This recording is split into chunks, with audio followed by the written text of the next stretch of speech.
సమాచారం కోసం 95 న్యూస్ ఇప్పుడు యాప్ లో మీ ముందుకు వచ్చింది. వెంటనే డౌన్లోడ్ చేసుకుని న్యూస్ అప్డేట్ తెలుసుకోండి. ప్రతి క్షణం ప్రజాక్షేమం కోసం. వెల్కమ్ టు 95 న్యూస్ ప్రతిక్షణం ప్రజాక్షేమం కోసం. నేను మీ మాధురి. ఈ రోజు మనం గాంధీ భవన్ లో ఉన్నాము. మనతో పాటు సీనియర్ నాయకులు బండ్ల గణేష్ గారు ఉన్నారు. వారితో మాట్లాడేద్దాం. నమస్తే సార్. నమస్తే.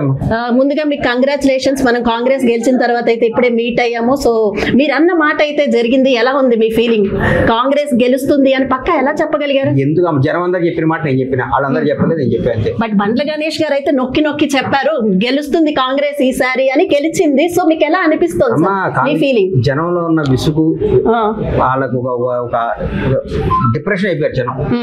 రేవంత్ రెడ్డి గారి పోరాటం, కాంగ్రెస్ పార్టీ ఇచ్చిన హామీలు, వాళ్ళు చేసిన తప్పులు, ఇది ఎవరు చూసినా చిన్నపిల్లడు కూడా చెప్తారమ్మా. నేనేం గొప్ప ఏం కాదు, నేను పండితుడు కాదు, నేను జ్యోతిష్యుడు కాదు, ఎవరైనా చెప్తారు. దీన్ని గెలుస్తుంది అనుకున్నా గెలిచింది అంతే. ఓకే. అంటే ఇప్పుడు బీఆర్ఎస్ వాళ్ళు అనేది ఏంటంటే 6 గ్యారెంటీల పైనే దృష్టి పెట్టారు, కానీ మేనిఫెస్టోలో 400కు పైగా ఇచ్చారు. అవన్నీ ఎలా నెరవేరుస్తుంది? అందుకే 420 కాంగ్రెస్ అంటున్నారు. మీరేమంటారు?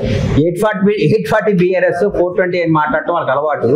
వాళ్ళ 840లు వాళ్ళు చేసిన దోపిడీలు, దుర్మార్గాలు, అన్యాయాలు, అక్రమాలు, వాళ్ళ ఒక రకమైన ఒక మాఫియా గ్యాంగ్ అది.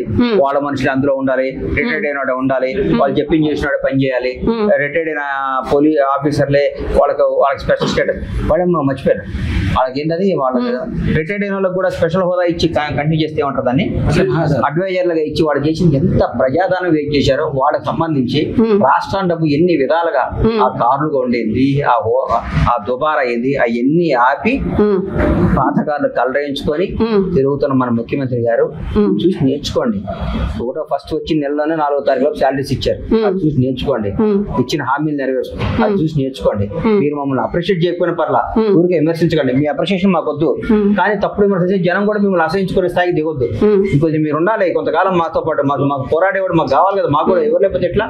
ఇప్పుడు already parliament BJP versus Congress ఉంటుంది, కాంగ్రెస్ వర్సెస్ బీజేపీ ఉంటుంది. మీరు ఉండరు, తర్వాత మీరు మాకు ఉండాలి కదా, ఏదో ఒకటి ఉండాలి. ఒక పార్టీ అనేది ఉండేది ఒకప్పుడు అని చెప్పుకోవడానికి మాకు కావాలి కదా. సార్ కాంగ్రెస్ అదే హరీష్ రావు గారి కామెంట్స్ పై ఏమంటారు సార్? పప్పులు ఉడకవు అంటే చాలా బాధ అనిపించింది. అందుకనే అసలు ప్రెస్ మీట్ పెట్టా. హరీష్ అన్న లాంటి పెద్ద మనిషి, అంత నాయకుడు, అంత తెలిసిన ఆయన కూడా పప్పులు ఉడకవని ఆయన ఎందుకు అన్నారో, మీరు అన్నారో మిమ్మల్ని అనిపించే నాకు అర్థం కాదు. కానీ అంత పెద్ద మనిషి ఆ మాట అనకూడదు. మా పప్పులు ఎందుకు ఉడకవు సార్? మా బిర్యానీ ఉడుకుతుంది, మా చికెన్ ఉడుకుతుంది, మా ప్రభుత్వం బ్రహ్మాండంగా వండిన వంటకాలన్నీ ఉడుకుతాయి, హామీలన్నీ ఉడుకుతాయి. జనం అందరూ హ్యాపీగా ఉంటారు, సంతోషాలతో ఉంటారు, సుఖ సంతోషాలతో ఉంటారు. మా ప్రజలందరూ భయపడరు, బాధపడరు. మీ మనస్సాక్షి చెప్పండి సార్. మీరు ఒక మంత్రి 10 ఏళ్ళు ఉన్నారు, ఎన్నిసార్లు ఈ 5 ఏళ్లలో ముఖ్యమంత్రి గారిని కలిసి ఉంటారు సార్?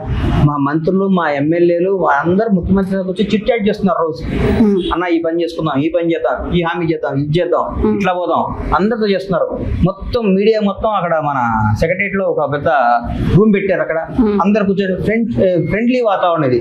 మీరందరూ ఫ్రెండ్లీ పోలీస్ అన్నారు కదా, friendly politics, friendly CM, friendly ministers, friendly MLAs, ప్రజాప్రతినిధులు, నాయకులు అందరూ ఫ్రెండ్లీ, నీతిగా, నిజాయితీగా, చక్కగా పరిపాలన జరుగుతుంది. మీరు వాళ్ళు ఎందుకు మమ్మల్ని ఇట్లా 100 రోజులు మమ్మల్ని డైవర్ట్ చేస్తున్నారంటే, వాళ్ళు చేసిన అవినీతిని, వాళ్ళు చేసిన అక్రమాలను ఎక్కడ బయట తీయకుండా డైవర్ట్ చేయడానికి చేస్తున్న ప్రయత్నం ఇది. నాకు ఇప్పుడు అర్థమైంది. ఇప్పుడు వాళ్ళు చేసిన అవినీతి అక్రమాలన్నిటిని డైవర్ట్ చేసే ప్రయత్నంలో భాగంగా మాది డైవర్ట్ కాదు, మా ముఖ్యమంత్రి గారు కానీ మా మంత్రులు కానీ డైవర్ట్ కాదు.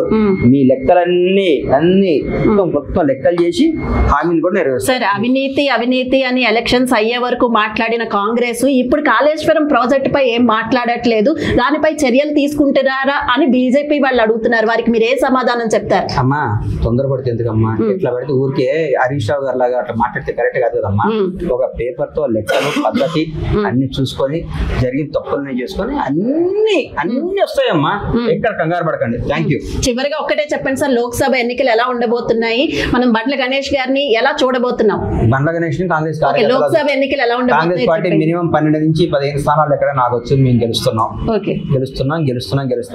కేంద్రంలో కూడా కాంగ్రెస్ అధికారంలోకి వస్తుంది. Okay, thank you so